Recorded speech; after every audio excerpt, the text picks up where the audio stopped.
आदमी था। एक दिन वह राजा के पास गया और बोला, महाराज, मैं आपसे कर्ज मांगने आया हूँ। कृपा कर आप मुझे 5,000 रुपये दें। मैं 5 वर्ष के अंदर आपके रुपये वापस कर दूंगा। राजा ने उसकी बात पर विश्वास कर उसे 5,000 रुपये दे दिए। 5 वर्ष बीत जाने के बाद भी जब उस व्यक्ति ने राजा के 5,000 रुपये नहीं लौटाए, तब राजा को मजबूरन उसके घर जाना पड़ा, लेकिन वहाँ वह व्यक्ति नहीं मिला। जब भी राजा वहाँ जाता, बहाना बनाकर उसे वापस भेज दिया जाता। एक दिन फिर राजा उस व्यक्ति के घर गया। वहाँ और कोई तो नहीं दिखा, एक छोटी लड़की बैठी थी। राजा ने उसी से पूछा, तुम्हारे पिताजी कहाँ हैं? लड़की बोली, पिताजी स्वर्ग का पानी रोकने गए हैं। राजा ने फिर पूछा, तुम्हारा भाई कहाँ है? लड़की बोली, बिना झगड़ा के झगड़ा करने गए हैं। राजा के समझ में एक भी बात नहीं आ रही थी, इसलिए वह फिर पूछता है, तुम्हारी माँ कहाँ है? लड़की बोली, माँ 1 से 2 करने गई है। राजा उनके इन उल जुलूल जवाब से खींच गया। वह गुस्से में पूछता है, और तुम यहाँ बैठी क्या कर रही हो? लड़की हंसकर बोली, मैं घर बैठी संसार देख रही हूँ। राजा समझ गया कि लड़की उसकी किसी भी बात का सीधा जवाब नहीं देगी, इसलिए उसे अब इससे इन बातों का मतलब जानने के लिए प्यार से बतियाना पड़ेगा। राजा ने चेहरे पर फिर से मुस्कान लाकर पूछा, बेटी, तुमने जो अभी अभी मेरे सवालों के जवाब दिए हैं, उनका मतलब क्या है? मैं तुम्हारी एक भी बात का मतलब नहीं समझ पाया।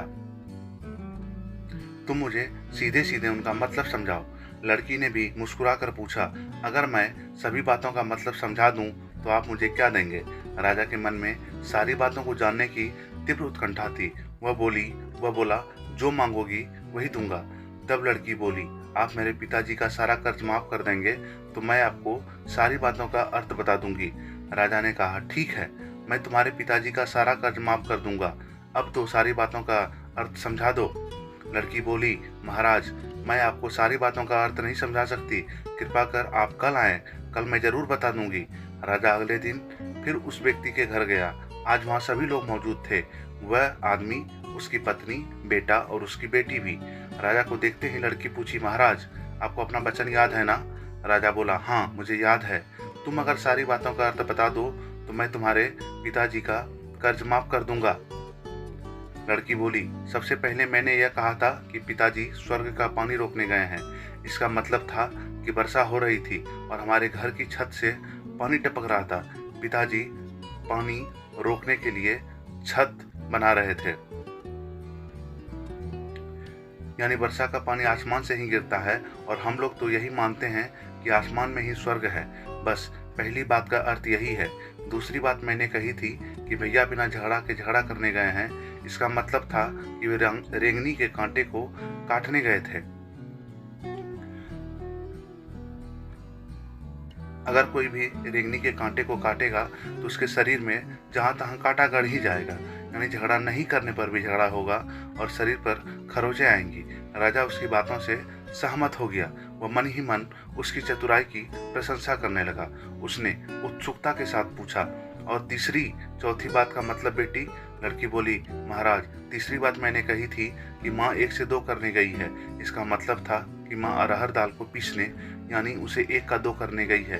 अगर साबुत दाल को पीसा जाए तो 1 दाना का 2 भाग हो जाता है, यानी यही था 1 का 2 करना। रही चौथी बात, तो उस समय मैं भात बना रही थी और उसमें से 1 चावल निकाल कर देख रही थी कि भात पूरी तरह पका है कि नहीं। इसका मतलब है कि मैं 1 चावल देखकर ही जान जाती थी कि पूरा चावल पका है कि नहीं। अर्थात चावल के संसार को मैं घर बैठी देख रही थी। यह कहकर लड़की चुप हो गई। राजा सारी बातों का अर्थ जान चुका था। उसे लड़की की बुद्धिमानी भरी बातों ने आश्चर्य में डाल दिया था। फिर राजा ने कहा, बेटी, तुम तो बहुत चतुर हो, पर एक बात समझ नहीं आई कि यह सारी बातें तो तुम मुझे कल भी बता सकती थी, फिर तुमने मुझे आज क्यों बुलाया? लड़की हंसकर बोली, मैं तो बता ही चुकी हूँ कि कल जब आप आए थे तो मैं भात बना रही थी। अगर मैं आपको अपनी बातों का मतलब समझाने लगती तो भात गीला हो जाता या जल जाता तो माँ मुझे जरूर पीटती। फिर घर में कल कोई भी नहीं था। अगर मैं इनको बताती कि आपने कर्ज माफ कर दिया है तो ये मेरी बातों का विश्वास नहीं करते। आज स्वयं आपके मुंह से सुनकर कि आपने कर्ज माफ कर दिया है, जहां इसका विश्वास हो जाएगा वहीं खुशी भी होगी। राजा लड़की की बात सुनकर बहुत ही प्रसन्न हुआ। उसने अपने गले से मोतियों की माला निकालकर उसे देते हुए कहा, बेटी, यह लो अपनी चतुराई के पुरस्कार।